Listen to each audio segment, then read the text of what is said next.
आता आपल्यासोबत आहेत तेलाऱ्याचे डॉक्टर जे युनानीची जे प्रॅक्टिस करतात असे डॉक्टर खान सर, आपण या आरोग्य मेळाव्यामध्ये आलात.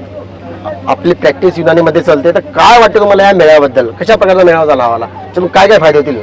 ओके, बेसिकली खूप छान हे मेळावा झालेला आहे. जे आपले मिनिस्टर आहे, आयुष मिनिस्टर यांनी हे शेगाव नगरीमध्ये घेतलेलं, म्हणजे असं वाटत नाही आहे की शेगाव आहे. पहिल्यांदा माझी मराठी खूप चांगली आहे, पण मी थोड़ा हिंदी बात करें चलेंगे. मैं सिर्फ डॉक्टर शहजाद खान है, यूनानी प्रैक्टिशनर. मैं पिछले 7 ईयर से अकोला डिस्ट्रिक्ट में यूनानी प्रैक्टिस करता हूँ, और मैंने कभी अपनी लाइफ में इतना बड़ा ये जो आयुष का आरोग्य मेलावा यहाँ हुआ है ये नहीं देखा.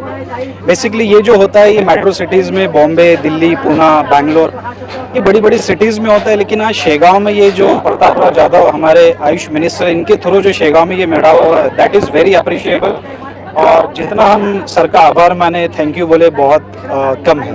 और आज शेगांव में अगर ऐसा नहीं लग रहा है कि लिटरली ये शेगांव, ऐसा लग रहा है कि मेट्रो सिटी है ना.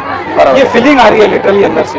और यहाँ का जो सेटअप है, जो सिस्टम है, जो फैसिलिटीज़ यहाँ दी गई है स्टॉल के लिए, डॉक्टर्स के लिए, पब्लिक के लिए फ्री सारी चीज़ें दी गई है, खाने की व्यवस्था है, दैट इज़ वेरी अप्रिशिएबल. इतनी ऐसी सुविधा जैसा किसी की कोई शादी में सुविधा होती है ना, ऐसी सुविधा यहाँ पे हमको मिल रही है. ये तो संजय महाराज मंदिर का साथ मैं थोड़ा मिस कर रहा हूँ. गजानन महाराज जो संस्था है, इसके जो हेड है और इनका जो स्टाफ है, इनका भी थैंक यू. उन्होंने इतना यहाँ पे स्पेस प्रोवाइड करके दिया और इतनी अच्छी सुविधा फैसिलिटी कर यहाँ कर दी.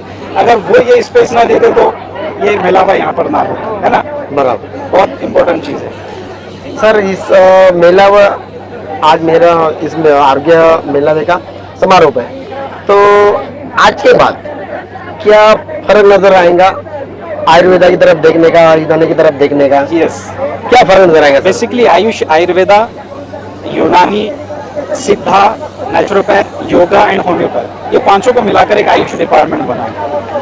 और अभी तक जो लोगों का एक माइंडसेट था कि एलोपैथी में रिजल्ट नहीं है, किसी बीमारी का मतलब कहीं इलाज नहीं है, ये माइंडसेट था लोगों का. म्हणजे इथून आपण पुढे जाऊ शकत नाही, इथे सगळे ट्रीटमेंट संपले, पण असं नाही आहे. इथून आल्यावर लोकांनी जे मेडिसिन घेतलेली आहे, जे ट्रीटमेंटची पद्धत बघितलेली आहे, आयुर्वेदिकची, युनानीची, होमिओपॅथची, सिद्धाची, योगाची, याच्यानंतर बाहेर जाऊन लोकांना असं वाटलेलं आहे की आपल्याकडे अजून काही आहे ट्रीटमेंटसाठी. म्हणजे जग इथे नाही थांबला की ॲलोपॅथिक ट्रीटमेंट आपल्याकडे जे भेटला त्याच्यात रिझल्ट नाही भेटला, पुढे रिझल्ट नाही आहे, तसं नाही आहे. आपल्याकडे बाकीचे डिपार्टमेंट आहे, युनानीचे आहे, आयुर्वेदाचे आहे, आणि याच्यात नक्की रिझल्ट आहे. मी स्वतःहून 6 वर्षापासून कपिंग थेरपीमध्ये ट्रीटमेंट करत आहोत. अकोला आणि खामगाव, बुलढाणा डिस्ट्रिक्टमधले जितने ऑर्थोपेडिक आणि स्पाइन सर्जन आहेत, त्यांचे सगळ्यांचे केसेस माझ्याकडे येतात. विदाऊट ऑपरेशन ते माझ्याकडे सॉल्व्ह झालेले आहे. माझा यूट्यूब चॅनल आहे, इंस्टाग्राम पेज आहे, त्याच्यावर खूप व्हिडिओ आहे पेशंटचे, आणि माझ्याकडे केस स्टडीज आहे. शेकडो केस स्टडीज माझ्या जवळ आहे, ज्यांनी डॉक्टरनी ऑपरेशन सांगितले होते ते विदाऊट ऑपरेशन ओके झालेले आहे. तो म्हणजे याच्यात खूप रिझल्ट आहे. मी लोकांना पण सांगेल की तुम्ही आयुर्वेद, युनानी, होमिओपॅथ, योगा, सिद्धा याच्याकडे या, आणि जे अशी मेडिसिन आहे ज्याच्याकडून बॉडीचे ऑर्गनमध्ये साईड इफेक्ट होतात, ते मेडिसिन तुम्ही अवॉइड करून तुम्ही नॅचरल ट्रीटमेंटकडे याचं, ही मी लोकांना आवाहन करेन. Okay, thank you sir.